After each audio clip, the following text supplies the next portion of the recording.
¿Cuáles son las actividades de riesgo asociadas a las actividades de exploración?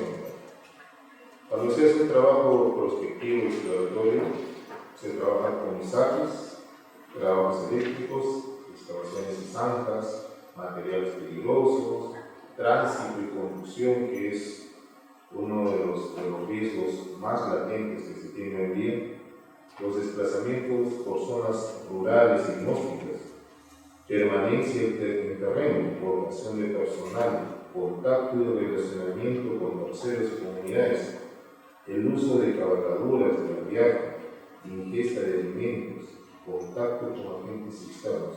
Todo esto, obviamente hay algunos más, pero es con esto con lo que constantemente se interactúa. ¿Y cuáles son los niveles de riesgos después de lo que hemos visto hasta ahora en la etapa de exploración?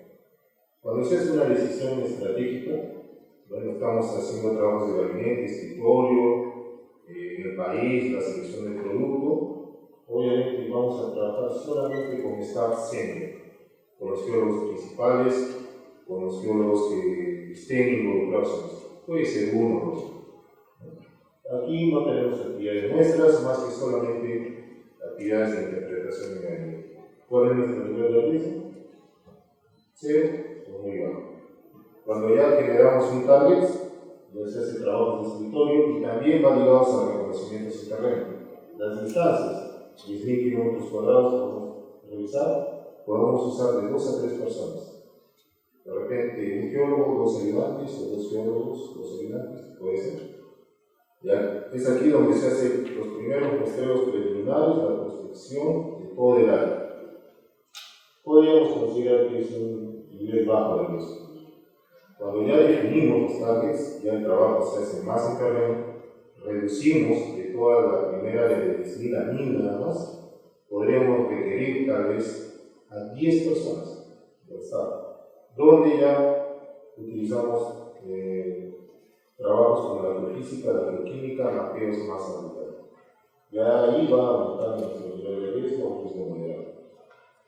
Cuando ya vamos a hacer la confirmación de los targets, ya reducimos el trabajo en terreno a 100 kilómetros cuadrados aproximadamente y podemos necesitar ya un promedio de 30 personas, entre geólogos, ayudantes, contratistas, etc.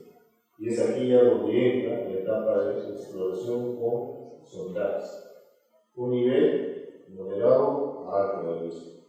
Y el descubrimiento y la evaluación, ya cuando reducimos a un foco específico, de unos 10 kilómetros cuadrados, 200 personas en el estado, cuando ya se hacen sondajes masivos.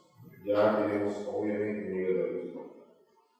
¿Cómo podemos controlar estos riesgos en las actividades de exploración?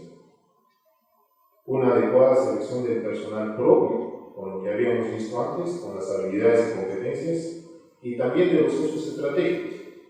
No es válido, bueno, en algunos casos, pero en algunas empresas no es válido basarse solamente en el costo, sino en el prestigio y en los sistemas de gestión y de responsabilidad que tengan los contratistas.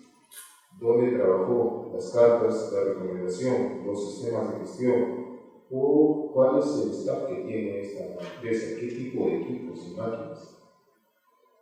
La verificación de los antecedentes de los seleccionados, qué proyectos, en cuánto tiempo, los indicadores de seguridad, etc. Luego, un manejo y gestión de los contratos de trabajo ejecutivo de los servicios. ¿Bajo qué condiciones los contratamos? ¿Qué cláusulas van a ir en ese contrato? Si les damos carta abierta, o va a haber algún tipo de sanción y penalidades por incumplimiento de normas. Verificación e inspección de los equipos y materiales utilizados.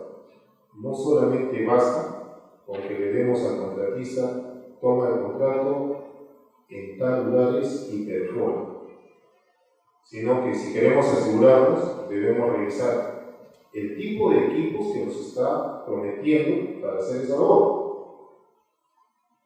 ¿Cuáles son los parámetros de control de esos equipos? Sus programas de mantenimiento, los preventivos, los correctivos, los predictivos, años de fabricación, si hicieron un overhaul o no, ¿Quién lo hace ese mantenimiento? ¿Lo hacen ellos? ¿Lo hace una casa matriz? ¿Cuáles son los repuestos, los reemplazos que le colocan? Las evaluaciones médicas para determinar el estado de salud de todos los que van a participar en esas actividades. Las inducciones básicas de seguridad y salud, ligadas a lo que nosotros queremos y obviamente enfocadas a lo que van a hacer. Porque podemos recibir una inducción de una compañía que está en operación, pero para exploraciones, si bien es cierto, los conceptos no van a variar, peligro, riesgo, alta condición, pero el enfoque es el que va a variar, es distinto.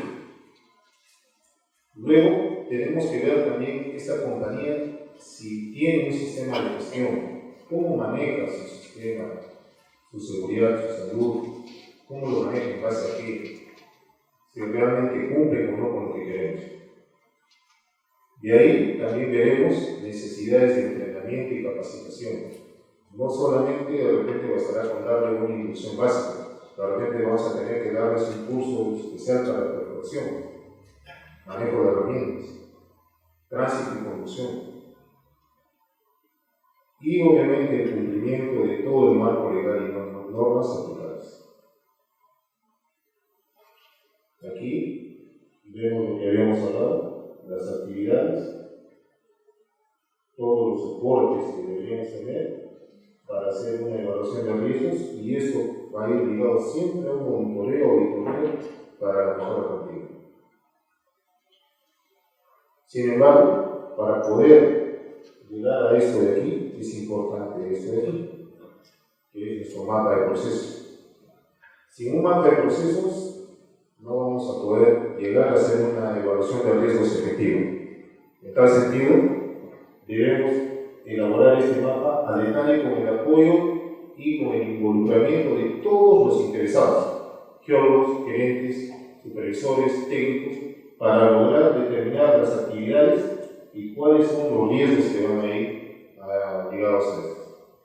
¿Qué entrenamientos debería tener un geólogo que hace trabajos de prospección? Debería conocer de cabalgadura, de aterrizaje, de uso de animales.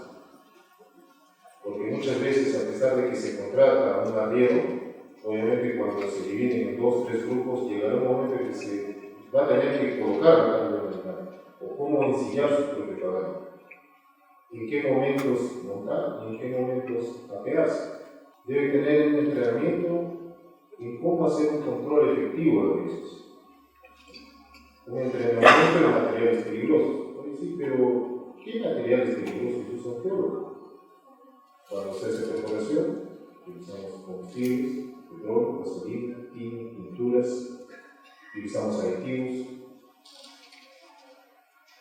Debe tener también un entrenamiento en todo lo que es manejo defensivo y uso de vehículos 4x4. ¿Y por qué? Porque hoy en día, si nosotros vemos en la televisión, no sé, por los periódicos, y vemos cuántas personas mueren por trabajos en la altura, cuántas personas mueren por trabajos con excavaciones y zanjas, versus cuántas personas mueren por conducción y manejo, sabremos la diferencia. Y el trabajo de geología en prospección y exploración, la mitad de las actividades se la pasan manejando y conociendo, porque tienen que dirigirse de un lado a otro, buscar prospectos, viajar constantemente. Y es una de las actividades de mayor riesgo. Entonces, obviamente, todos, incluyendo los choferes, los técnicos y los geólogos, deben tener esta capacitación. También deben tener conocimientos en búsqueda y rescate geológico. La actividad geológica en la etapa de prospección y exploración difiere mucho de una cuando ya tenemos una unidad en operación. Puesto que tenemos una unidad médica, tenemos equipos de rescate, ambulancias y todo lo necesario para poder dar una respuesta a la emergencia.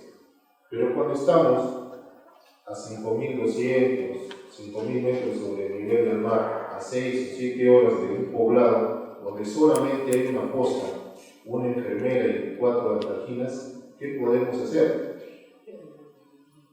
Dirán, bueno, yo tengo conexiones con un servicio de emergencia, pago una mensualidad. Muy bien.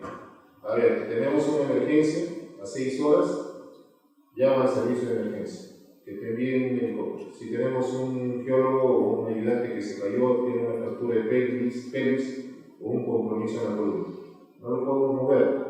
¿En cuánto tiempo creen ustedes que llegará un helicóptero? Primero que los helicópteros, algunos están aquí en Lima y la mayoría están trabajando en la selva. ¿De dónde vamos a sacar un helicóptero? ¿Cuánto tiempo tomará en llegar a punto? ¿1 hora? ¿2 horas? ¿1 día? ¿2 días? El ejército tiene los helicópteros en la selva. Y para poder mover un helicóptero del ejército es todo un protocolo, toda una novela. Entonces, el único recurso con el que cuenta el geólogo es con su equipo y consigo mismo. Por ende, este entrenamiento, como todos los demás, son vitales. Y este de búsqueda y rescate, sin lugar a dudas. El geólogo tiene que saber todo lo que es premisa, por ejemplo, para un rescate con cuerdas. Hacer anclajes, nudos, cómo descender, manejar todo el sistema de caballería. También debe conocer del rescate vehicular. ¿Por qué? Porque justamente estamos en un lugar alejado y pasó, no sé, con una tormenta o de repente se durmió el conductor y se conectó, se recostó y se volcó. ¿Cómo rescatas a la víctima? ¿Bajo qué conceptos? ¿Cómo lo mueves? ¿Cómo identificas? ¿Cómo haces la evaluación de riesgo? Debe conocer también todo lo que se referencia a soporte básico de vida y manejo de trauma. Para un geólogo de exploraciones no basta con enseñarle un curso básico de primeros auxilios. Toma el curso, el CAB, eso no basta. El geólogo debe estar en capacidad de poder atender a la víctima, estabilizarlo y tenerlo listo hasta que llegue la ayuda. Y si no es muy complicado, sacarlo de él. También debe tener conocimientos de sistemas de comando de incidentes. ¿Cómo hacer frente ante una emergencia? ¿Cómo el geólogo va a poder lidiar ante una avalancha, una luz, un incendio, una tempestad fuerte? ¿Cómo organizar a su grupo? Todos los sistemas de comando de incidentes que vemos en las municipalidades, en empresas grandes, tienen 10, 12 miembros. Pero en un equipo de exploración solamente son 3, 4 en lo mejor de los casos. ¿Cómo organizas a ese grupo? ¿Qué funciones le vas a dar? También, obviamente, el tema de lucha contra incendios. Incendios principalmente a nuestro campamento temporal y, ¿por qué no, incendios de tipo forestal? También debe tener un entrenamiento muy sólido en lo que es valores y la seguridad basada en el comportamiento. ¿Y por qué? Porque es lógico, si yo estoy alejado, nadie me ve, y lo que yo haga, nadie se va a enterar. Anteriormente les decía, lo que se vive y sucede en el campo, se queda en el campo. ¿Cuántas cosas habrán podido pasar y no salen del campo? Pero si nosotros reforzamos el tema de valores y nuestro comportamiento, obviamente vamos a tener mejores resultados. Y bueno, obviamente lo habíamos conversado, conceptos básicos de aeronavegación. Un helicóptero, capacidades, tipos, todas las bondades de esa aeronave.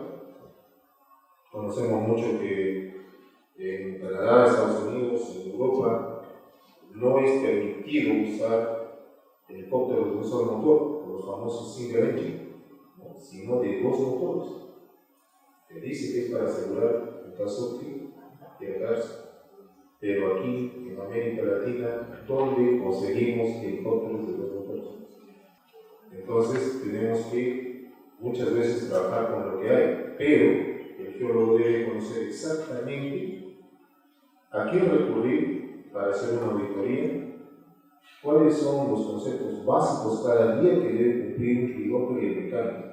Prueba de combustible, los checklists, las pruebas preliminares al encendido del sistema eléctrico, la primera prueba en vacío, todo eso debe estar en capacidad de